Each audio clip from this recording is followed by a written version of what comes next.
Hello, my friends. Here we are, episode 29. And I have to start off this episode with a bit of an apology.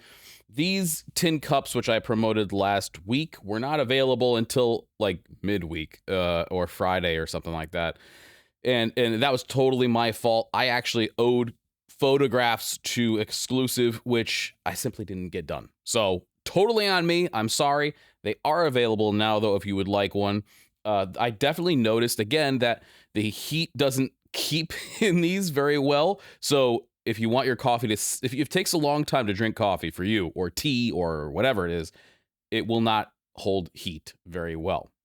But a guy like me, who tends to drink it maybe a little too fast, they're just fine. And again, the whole thing that I really like about those is that they'll last forever.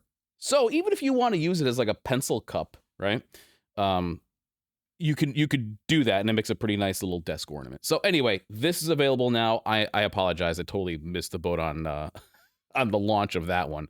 But either way, I got some interesting comments last week where I got to tell you, this sort of format is still new to me, even though we're on episode 29. I'm used to being very succinct and making my cuts, getting rid of any extra fluff. So when I make my normal videos on the main channel, I try to cut out everything, right? It's a very lean video. There's not anything in there which doesn't have to do with the subject matter or maybe like an actual like intentional joke or something like that.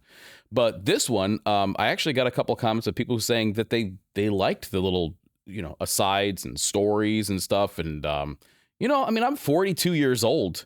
Matter of fact, when you're watching this, it'll just have passed my birthday. So I will be 43. How about that? I could do math. So I guess the stories that I've accumulated over the last 43 years, I will try to keep going without really distracting too much. If you're somebody who watches this video and you're going, hey, just give me the new stuff that just came out or whatever, I try to put timestamps below so you can skip past this. If that's not enough, then again, the newsletter really, I try to I distill everything down and I give you the new stuff of the week and maybe, some of the stuff that I talk about as far as what I'm listening to or watching or whatever. Because again, I like to think of this as a bit of a back and forth conversation. I see the same people commenting and I love it. It's like we have a friendship, and someday I really do hope that I can make some kind of event where we can meet up. I'm not an event, but like a hang kind of thing. And I don't know how I could possibly do that and get people from around the country to come together, but I've been thinking about it. It's been really sitting on my mind for a long time, and I want to make it happen. So we'll see. And I can't thank you enough for being a friend. I look forward to doing these videos almost more than any other video that I've done. Now, there have been times where I've been so excited to get a video out because I'm like, I feel like a perfect example is the work pant video that I did where I compared like 6 or 7 of them and did everything, abrasion testing and tore them apart and did stuff like that. I was really excited to get that one out because I thought it'd be really great for people. And so here's a little inside baseball for you. I thought that video was going to just do it well immediately because that was the type of content that I always wanted to see, right? Just totally objective. Show me objective or subjective. Man, I get those mixed up sometimes. It's objective because subjective would kind of be your opinion, right? So objective based on actual facts. Which one lasts the longest? Which one's the strongest? Which one's the most abrasion resistant? And I thought that video was just going to be awesome. So I did everything I could, and I was really amped to put that one out, and it flopped. I mean, it really flopped. So I was like, you kidding me? I think it was close to $500 on work pants that I destroyed and which were completely unusable. Even if I had just pulled them apart and worn through them and did all the testing that I did without setting them on fire, which I really didn't have to do at the end, which was really kind of trying to show the difference between the Nyko no melt fabric and the regular stuff. Even if I hadn't done that last part, they were still totally unusable. So I actually did keep small sections of fabric from each if I want to do some sort of an abrasion testing in the future. But, so more or less that video was like an investment of like $500 in material. And then, of course, the time and effort that goes into making the video and all that stuff. And the opportunity cost of, spending weeks doing that. And when it flopped, I was just like, oh, man, come on. So then something interesting happened. When you look at the graph, and I'll put it up here, I don't ever really show many of my analytics and stuff. First of all, I think it's boring. Number two, this isn't really about that. So the video started to, it like caught a second wind, and then it started to take off. And I was like, okay, what does this have, like a delayed fuse on it? It's really crazy. So sometimes, and this has happened more often than I thought it would, I'll do a video that I feel is great and that is very like useful for people. Okay. Another example was the one that I did about being like dressing well, 3 levels of warm dress for, blue collar work or something like that. Something I always wish I had available to me because I froze my butt off so many times. And that video, same thing. It came out, didn't do anything for like 6 months, and then to the moon. And sometimes I think what it is maybe my normal audience isn't used to seeing that. If I put out a video that's like 5 boots to, blah, blah, blah, blah, people eat it up, right?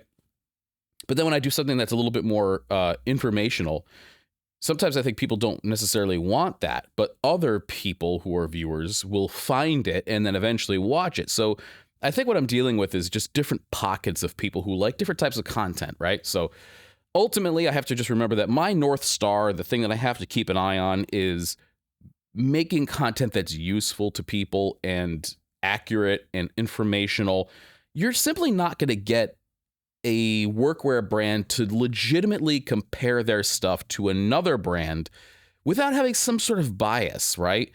And a perfect example is Brunt, right? Brunt does some of the most scummy marketing, in my opinion. It's such a turnoff to me that even if their products were halfway decent, which they're not, I wouldn't give them a second glance because I don't like that sort of deceptive marketing, right? So they'll put up their version of a mock toe work boot versus Thorogood and Red Wing, 2 like stalwart brands which have been around for a long time, especially Red Wing. And I see on the job site more often than any other brand. Thorogood's probably the most represented brand out there right now as far as my job site that I'm on. I see a lot of Thorogoods. And, they do a pretty good job of making it look like it might be objective, but it's not. I mean, like, it's sponsored by Brunt. And another thing they've been doing, this isn't really the point of this story, but whatever, is that I have an article that's like a companion to my video that I did about the Brunt Marin. And I've been getting a lot of comments on that post. I don't get many comments on my website posts, Often I'll make them just as a placeholder and another place to search my content and compile it all into one. Because let's say YouTube just goes bat crazy tomorrow, right? And like, I don't know, and at least I'll have a place that I could say, okay, this is mine. I have an archive with all my videos. If I have to host it myself, I could. I just don't like the idea of the linchpin being YouTube in their platform, right? They've been great, but it's also like if they decide to change something, it could change my entire channel, everything I've built for the last 8 years. So people don't typically comment on my website, but I've noticed a lot of comments coming through, which are weird English, right? So either Google Translate or written by somebody who just doesn't really know how to write, and always defending the boots like to the nth degree. And I think this is another part of their campaign, right? To take down anything that is at all critical and to just keep pumping out this message of they're the best boots, the most comfortable boots, yada, yada, yada. And I started noticing a pattern. I let the first few go because I thought, well, this is people's opinion. But then I started noticing the email addresses too they would come from, which were like these kind of throwaway accounts, right? It wasn't like, Bob Smith at Gmail or whatever. It was always like some random number of letters and numbers and stuff that somebody had probably just created, right away just to make this comment. So I started sort of holding them, and I want to see what comes through because it seems like they're being it's just suspicious to me because the feedback that I've gotten from most people is that, yeah, I agree, they're junk. So I see stuff like that and I'm like, okay. So that's a good example of a workwear brand that is sort of spinning things their own way. That's what I could do for this channel, compare stuff with my own way. Now that I have the Martindale machine with an actual scientific way to show abrasion and give you an actual good answer as to what's the toughest, maybe that's not what you want, what's the most abrasion resistant, lightest, all that stuff. And that is my ultimate goal. I love the channel Project Farm and what he does with, tools and stuff like that. And I think that being able to do that with work clothing and gear is a great way to start. And maybe I'll get into tools or something at some point, but starting there is where I want to begin. All right, let's get into some of the new releases because that's why you're here, isn't it? Well, first of all, I have something kind of interesting for you. I'm not a shorts guy. I do wear shorts. Heck, if I'm going to Florida or Texas or something like that, I'm wearing shorts. Now, the shorts that I tend to wear are usually these like lightweight ones. Carhartt had ones called the LWD. It was this very thin, like quick dry fabric, like that type of thing, tech fabric. And they're great. Very, very comfortable, very light. But let's say you're somebody who does like to wear shorts, and hey, no judgment, that's totally fine. But you want to sort of keep that same heritage kind of look. You don't necessarily have to rock these with loggers, but you could. And this is from Corridor. This is their Bedford cord camp pocket shorts in green. Now, they come in two different colors, all right? They come in like a purple and a green, two opposite colors in the color wheel, which I thought was really interesting. But the green ones in particular. Now, Bedford cord is a great, strong fabric. These are a very retro look, which I think actually looks dynamite. I think they look very cool. They also have a nice length to them. They're just above the knee, so they're not too short where you're like, okay, listen, don't, bend the wrong way or I'm going to be seeing stuff I don't want to see. And not too long that you look like a skater from the 1990s. So these kind of fit in that nice Goldilocks zone, which is just above your knee, in my opinion. And they look great. They really look nice. I like the exterior pockets that they have, like sort of patch pockets sewn on the outside with a squared off corner. Looks really good. Bedford cord in itself is a very interesting fabric. So you have a little bit of detail there, which is nice, a little bit of interest in the fabric itself. But if you're somebody who's rocking some shorts and you're looking for something a little bit different, especially from, the old cargo shorts of like back in the day that everybody wore, this is a good way to do it with something that's a little bit different, a little bit stylish. They are expensive, though. I will say that these are like what I would expect to pay for pants. But again, you get what you pay for, right? So $165 for these, 100% cotton, made with care in India. So at first I get a little bit of, I hesitate, right? So I like the fabric, I like the design, everything like that, but I'm going, okay, they're made in India, and I know that a lot of things that come from India are usually very, very affordable. The labor over there is usually pretty cheap. So, but if it's made well, right? If it's made by a factory which is doing nice things and doing them well, and getting paid, paying their workers decently, that doesn't bother me. So all that to say, I think I'd like to see these in person before I pull the trigger, or possibly buy them, check them out, return them if needed. If you are like me, you're psyched that great bicycle riding weather is back. That's one of the things that I started doing 2 or 3 years ago, which was originally just another way to do something active as a family. And so we got 2 of those little trailers. We would tow the kids behind our bicycles, and we'd go into town. And there's a couple of rail trails, which basically, if you're not familiar with what that is, they take the old rail lines where the trains used to go, and they convert them to paved trails. And the great thing about that is that a rail can only have a certain amount of incline or decline where it doesn't operate. Polar Express, that's not really reality. We're like, go up a hill or a mountain, I guess. So it's usually pretty flat. And the great thing, too, is that it tends to just go to different towns, right? Because those are the stops along the rail. And it's just a great little mini highway for bicyclists, runners, walking, whatever it is. And we take our bikes everywhere. I love it. It's so much fun. It's a great way to get outside. I'm big on exercise anyway, but there's a big difference between, hopping on the Peloton, Kendall, by the way, or getting on your bicycle and actually going somewhere. So I have a bicycle. It's from Priority. I think I did a video on it a while ago. It's called the 300, I believe, and it's awesome. I love it. I put a Brooks saddle on there, which is a leather saddle seat, right? And so that breaks in. Again, I love to always kind of bring that, anything I can make that like is leather or denim or something interesting, I will. And this right here falls right in line with that. This is the number 211 frame bike pouch from Billy Kirk. And you can get it in natural. You can get it in a couple of different colors. Natural is very interesting, and I love the way it ages. I think this will look dynamite, especially when it's exposed to the UV and the elements and everything like that. It's going to look really great. So this is just a really cool little pouch. And oftentimes that's all you need. All you really need is a little pouch that holds maybe your keys if you drove and had to unload your bike somewhere, your phone, wallet, stuff that you don't want to keep in your pockets just because of that rubbing and stuff like that. Just a little tiny place to store your stuff. And this is a really cool way to do it. $185. You might be able to get somebody to make something like this for you for cheaper. And I would love to see a brand like Homestead brand or something do something like this and actually knock it out of the park for even less personally. Maybe that'll be a great next collaboration with them. We'll see. Here's a brand that I knew about and I should have been paying attention to more, and that is Skinner Goods. Skinner Goods looks like exactly the type of brand that I would be into, which is a small 1 or 2 person shop making some really interesting stuff.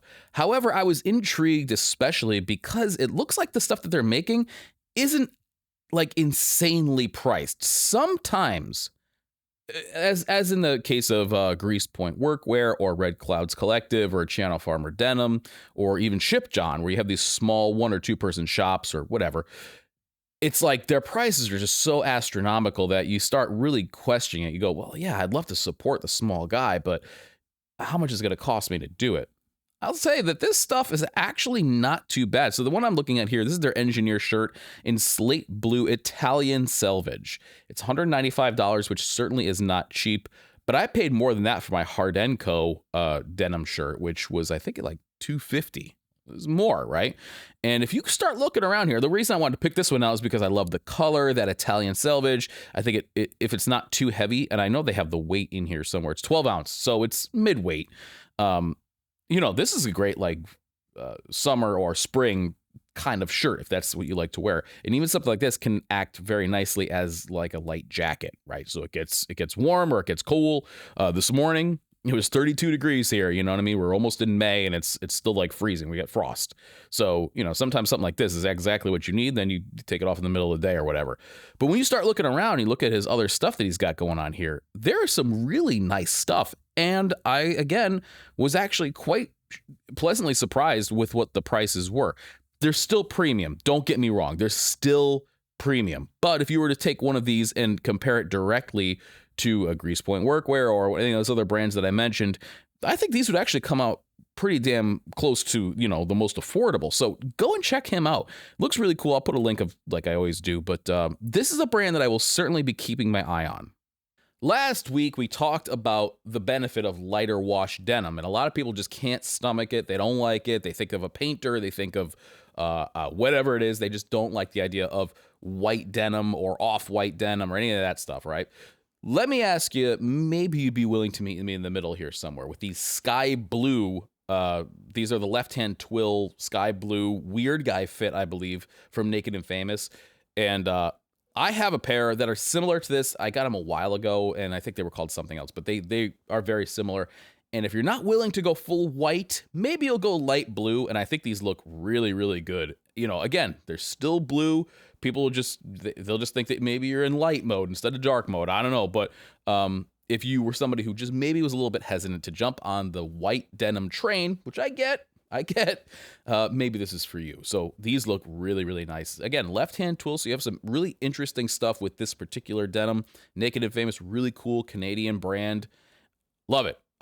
They just have some really cool stuff. And I got to tell you, I have 2 or 3 pairs of Naked and Famous denim, which they're some of my favorites. They really are. The Fox Fiber one that I got several years ago, I love. And I just had a crotch blowout in those, so I'm going to have to send those to get darned.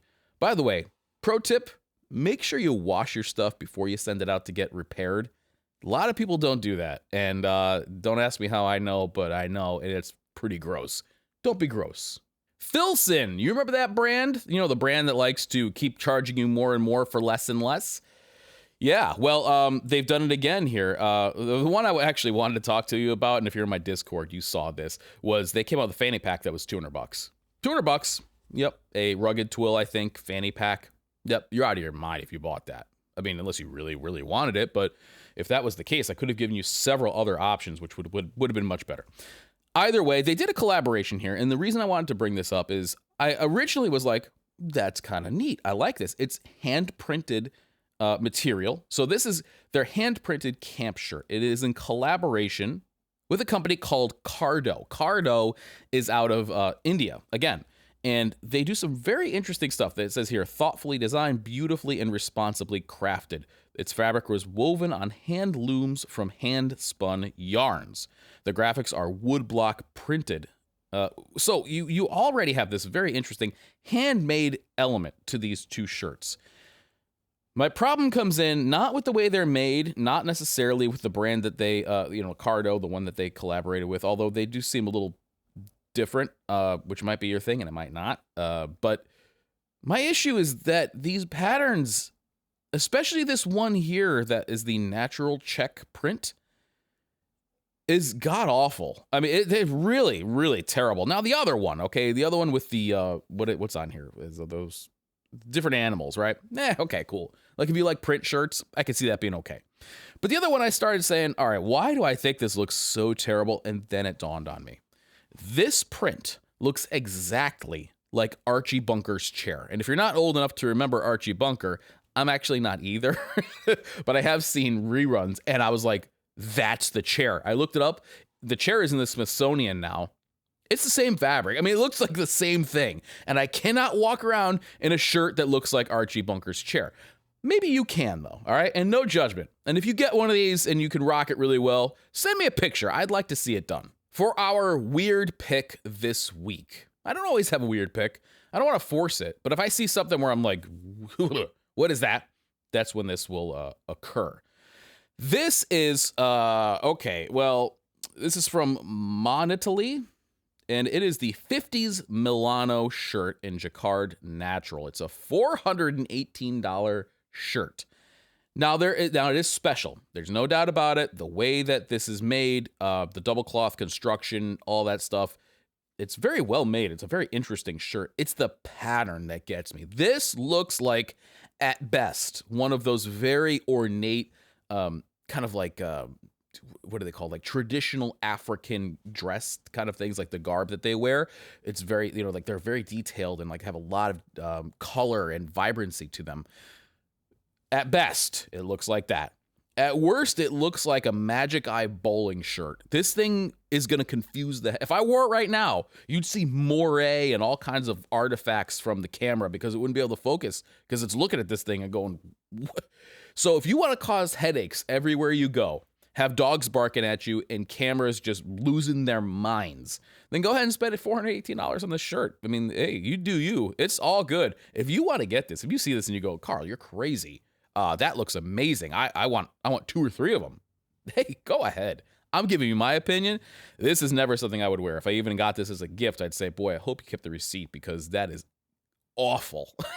It's God. I mean, it just looks like a combination of, I don't know, colors and patterns that maybe among people who are wearing stuff like that is great. But in my world, if I put this thing on and just did my normal everyday routine, people would be like, dude, what's going on? Tell me, Oh, Jesus. What I've been watching and listening to recently, and I like to include this if there's something I would love to talk about, right? I saw the movie finally, Midsummer. And I've wanted to see it in the theaters, but when you have kids, basically everything you see is animated, right? Or it has some really like big story at the end of it, life lesson type of thing. So I love horror and thrillers and stuff. The Witch was one of the last movies I saw that I really enjoyed. Those movies tend to be like almost comforting to me, which it sounds terrible. I'm not a serial killer, I promise. But I love those types of movies. I love watching The Shining and, a lot of those movies that people consider kind of disturbing, right? I don't care for gore all that much, grindhouse kind of stuff. I saw the movie 31. I thought that was kind of a dud. And I actually do kind of like Rob Zombie stuff. This was just not very good in my opinion. But Midsummer was done very, very well. Created a great sense of atmosphere. The cinematography in general, I thought was fascinating because it was shot very, very bright. It was like they were always towing the line of overexposure and then pulling it back a little bit. So they still had beautiful highlight roll off, but it was a very bright, almost dreamy type of horror movie, which was a really cool contrast. Usually you go super dark, right? I mean, most movies that you see that are horror are super dark. This was almost unsettling because it was the other way. And Stanley Kubrick has done the same thing a lot of times with colors. And, The Shining was extremely bright. There's a lot in there where you can't hide, right? So when it's bright, you can't hide from the horror, which I think is really cool. Anyway, I thought they did a great job of building up, the story, tension. And my wife thinks I'm crazy for this thought, but I actually thought it was kind of heartwarming. I know, I don't mean when they flayed the people or killed them or anything like that. What I mean is that spoiler alert, okay, sorry. But what I mean is in the beginning, this girl lost her whole family, right? And she's got this shithead boyfriend. And at the end, she has this whole new community. Yeah, they're a crazy cult, but she has this whole new community and people who care about her and sympathize with her and stuff. Now, I know it's a cult, right? But if there's something to be taken away, I think it's kind of nice. She found her people. Well, how can you not like that? Yeah, so that's my twisted take. I'm sorry. I think I guess it's wrong because a lot of people think I'm crazy when I was talking to them about this movie, and they're like, I think you missed the point. And I'm like, no, I think you missed the point. I think it's really nice. And so anyway, good movie, disturbing, pretty graphic. And if you are somebody who has young children like me, wait till they're off doing something else so that you can watch it. But I really enjoyed it. I thought it was really, really good. And what I've been listening to is I've actually been listening to a lot more of Primus and Les Claypool stuff. I've been a fan of them for a long time. I actually did not like them until one day I had a tape and I was doing some landscaping, and that was the only tape that I had. And it was like a mix that a friend of mine had made for me of Primus, trying to get me into the band. And so I played it and played it and played it. And by the time I was done doing that landscaping, I got it. I was like, okay, I see what's going on. Fantastic musicians, goofy. I like that kind of thing. And so I've been listening to some stuff, and one of the earlier Les Claypool albums that I got was a band that was sort of like a reuniting of the original Primus lineup called Sausage, right? And they came out with one album, and it was very good. And I remember really digging it as a teenager. And I never realized, now this is 30 years ago, right? 30 years ago, maybe 25.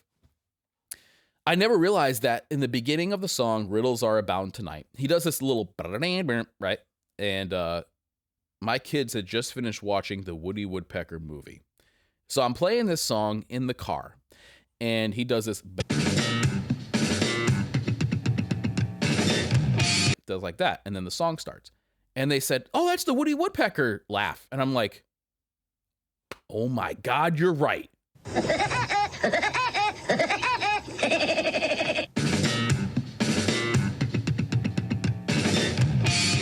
My 5 and 7-year-old were right. It is the Woody Woodpecker laugh, and I never realized that. I've listened to that song countless times. I never picked up that he's doing the Woody Woodpecker thing on the bass. So I'll leave a link. You can check it out. Cool band, worth your time to check out and listen to. That's something that I learned this week. So, hey, we're all growing. Anyway, thank you so much for watching. I will catch you next time. Have a great week ahead. I hope it's awesome. See ya.